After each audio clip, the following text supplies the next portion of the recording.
Hola, un saludo a todos. Las elecciones colombianas de 2022 para Senado y Presidencia representaron para muchos un punto de quiebre en la historia política del país. Y en estos resultados muchos factores jugaron su papel.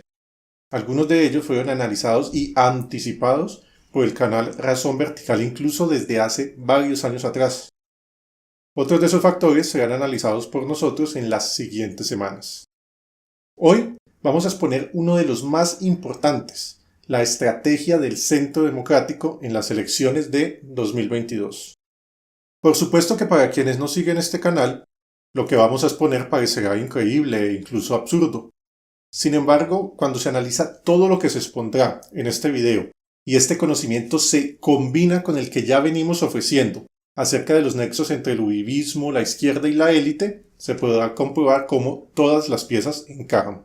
La estrategia seguida por el uribismo en las elecciones de 2022 consistía en lo que hemos llamado un desescalamiento controlado.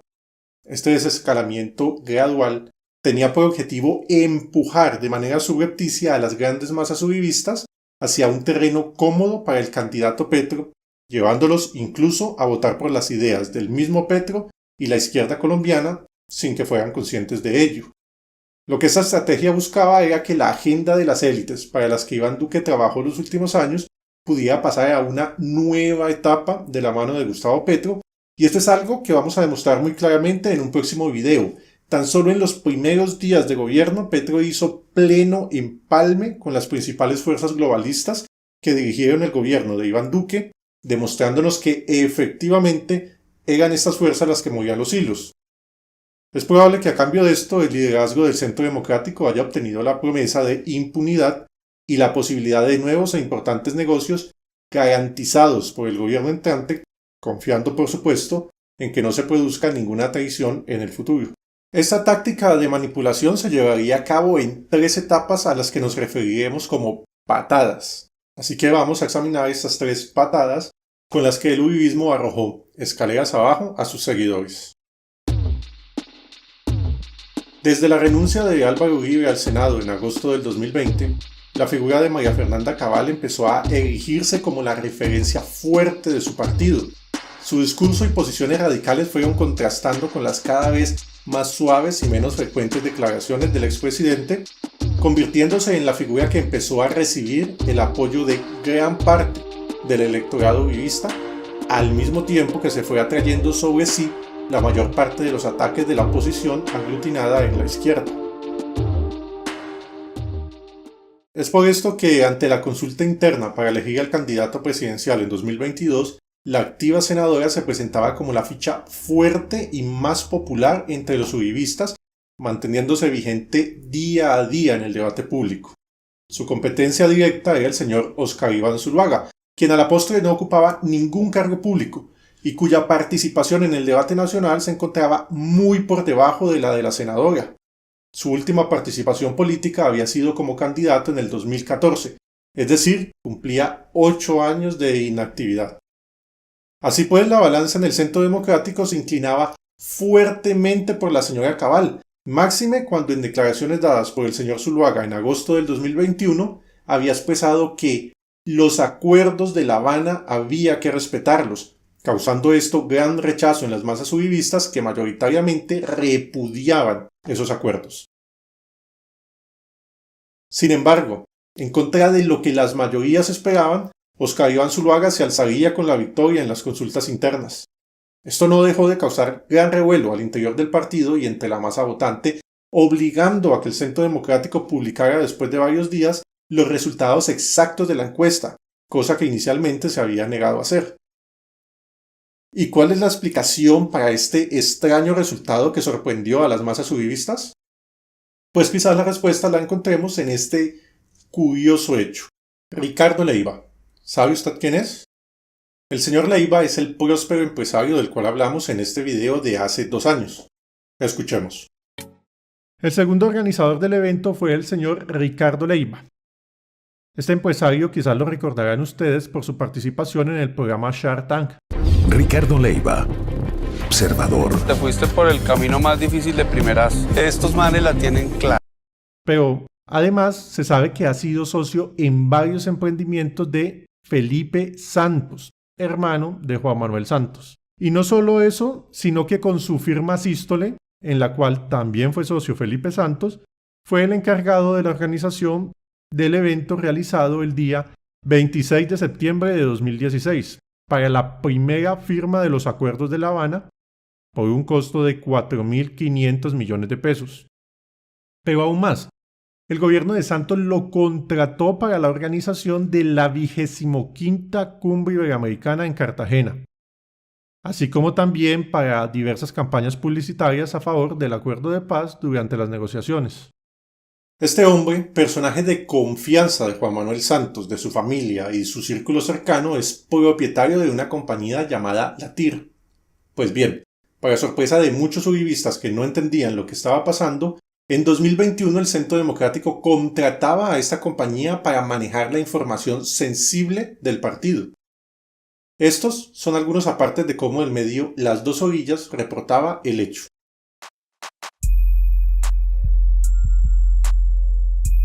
Sin que los militantes del Centro Democrático lo logren explicar, la presidenta Nubia Estela Martínez contrató a la agencia de publicidad y marketing La TIR para la operación logística de los eventos del partido, que incluyen foros de precandidatos presidenciales. La molestia en el uribismo por la decisión tiene sus razones. La agencia La TIR, antes conocida como Sístole, es de propiedad de Ricardo Leiva, quien hizo su nombre como operador logístico bajo el ala del gobierno Santos. Sístole tuvo entre sus socios a Felipe Santos, hermano menor del expresidente, y fue la encargada de organizar un evento tan clave como el de la firma del Acuerdo de Paz en Cartagena en 2016. Leiva se encargó de la planificación y ejecución operativa a través del contrato por valor de 4.500 millones.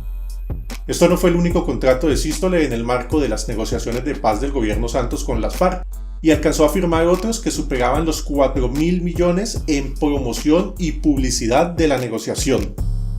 Los roces dentro del Centro Democrático aumentaron al final de esta semana cuando se supo que Nubia Estela Martínez tenía todo listo para entregar un contrato por 1.000 millones a la agencia digital Taraiga Publicidad, también vinculada a La TIR y Ricardo Leiva. Además, la agencia digital tendría acceso a la base de datos del partido, una información que dentro del partido no quieren que caiga en manos de alguien que ha sido cercano a Santos. Así pues que el panorama está claro. Una compañía conectada con Juan Manuel Santos que recibió contratos para organizar eventos relacionados con los acuerdos de La Habana y que realizó la publicidad a favor de los acuerdos de La Habana, manejó logística e información en las elecciones internas en las que resultó ganador el candidato que había dicho que los acuerdos de La Habana había que respetarlos. Por supuesto que ante las voces de inconformidad se realizó una verificación por parte de un comité veedor del Centro Democrático quien certificó la transparencia del proceso. Como dato curioso, los representantes de Óscar Iván Zuluaga y María Fernanda Cabal en ese comité fueron, respectivamente, Eber Bustamante, antiguo compañero de Petro en el M19, y José Félix Laforí, quien es hoy por hoy representante de Petro en los diálogos con el ELN. Así se consumaría el primer paso del desescalamiento. Los uribistas fueron empujados por el primer escalón, pasando de una candidata radical del Centro Democrático a un candidato débil y que aceptaba esos acuerdos. Muy bien.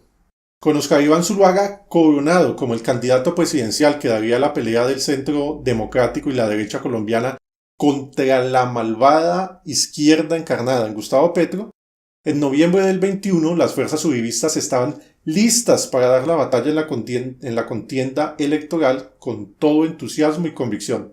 Pero, tan solo 3 meses después, el día 14 de marzo, Óscar Iván Zuluaga renuncia a su candidatura para apoyar la de Federico Gutiérrez. Con esto el Centro Democrático, sin haber intentado ni siquiera un día de campaña, sale de la contienda electoral y las masas uribistas reciben la segunda patada que los arrojaría del segundo escalón hacia el tercero, pasando de un candidato débil del Centro Democrático ya a un candidato que no pertenece al Centro Democrático. Recordemos que 4 años antes el Centro Democrático había alcanzado la votación más alta de la historia de Colombia. Ahora simplemente el partido se retira, esfumándose en el aire todo ese capital electoral y poniendo a sus seguidores en las manos de un candidato de otra colectividad.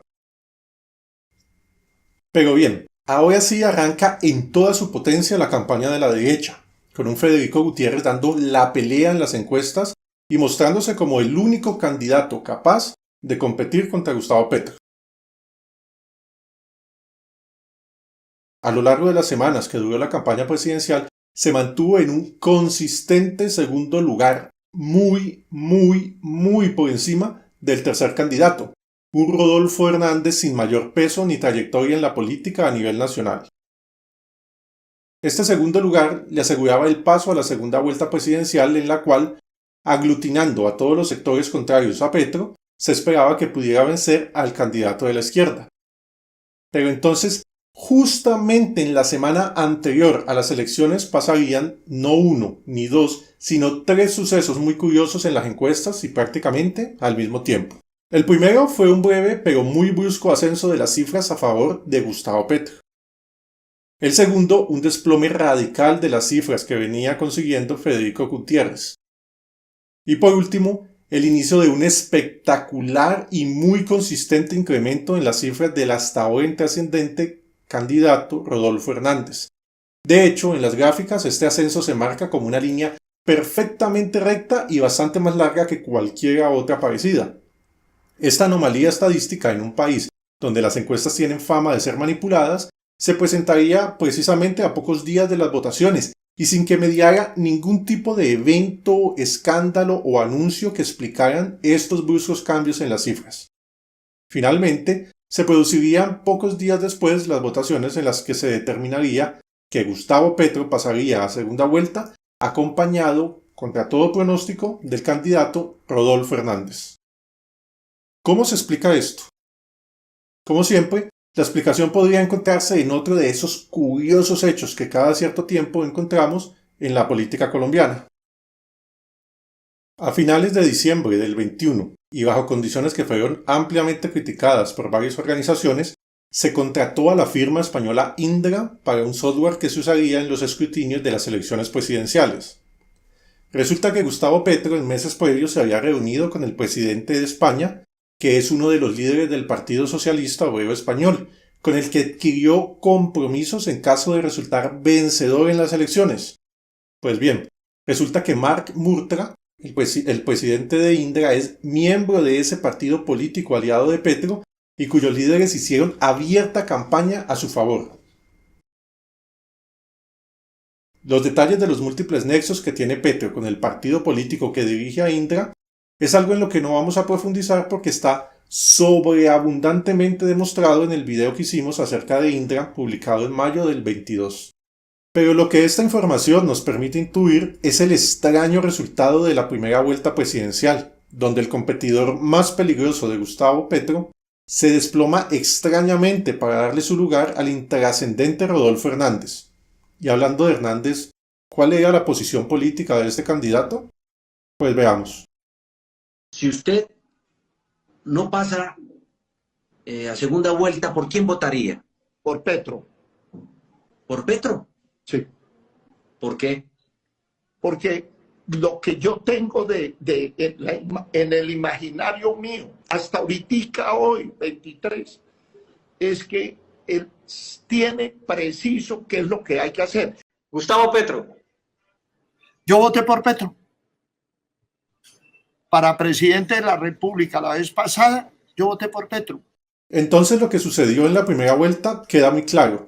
El escrutinio de la votación estuvo en manos de una empresa dirigida por aliados de Petro y naturalmente los ganadores fueron Petro y un petrista.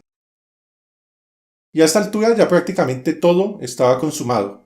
Ahora veríamos el triste espectáculo de los líderes y masas uribistas apoyando a un petrista.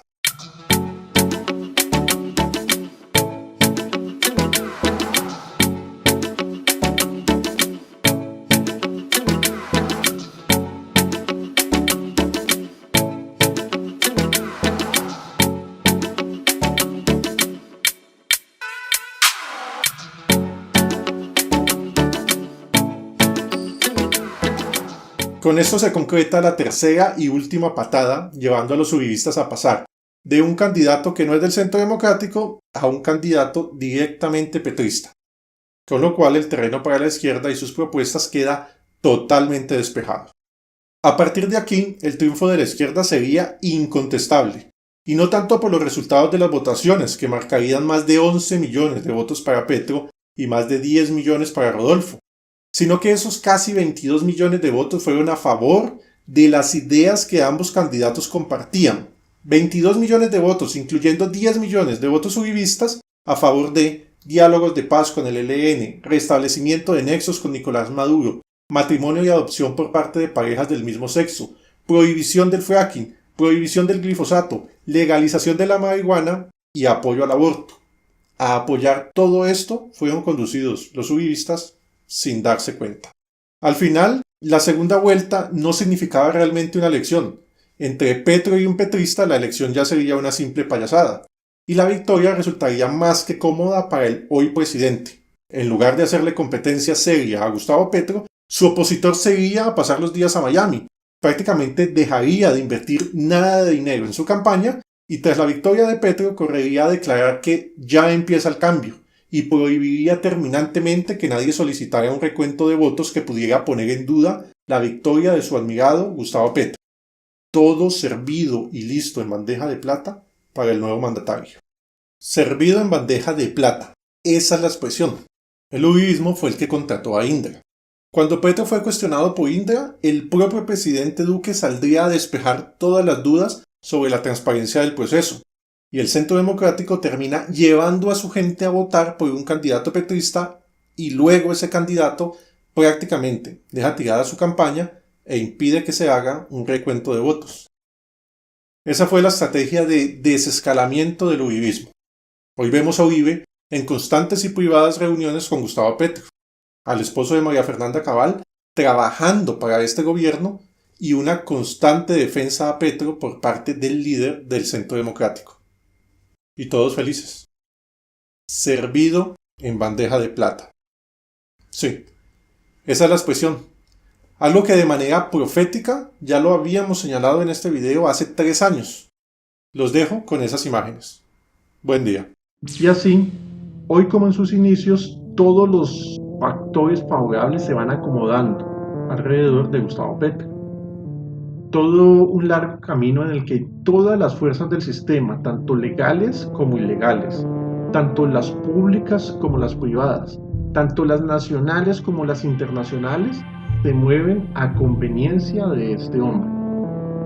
Desde grupos armados ilegales hasta grandes multimillonarios internacionales, todas las fuerzas están enfocadas en allanarle el camino, seguramente para que siga sirviendo como instrumento de las élites e implementando sus proyectos.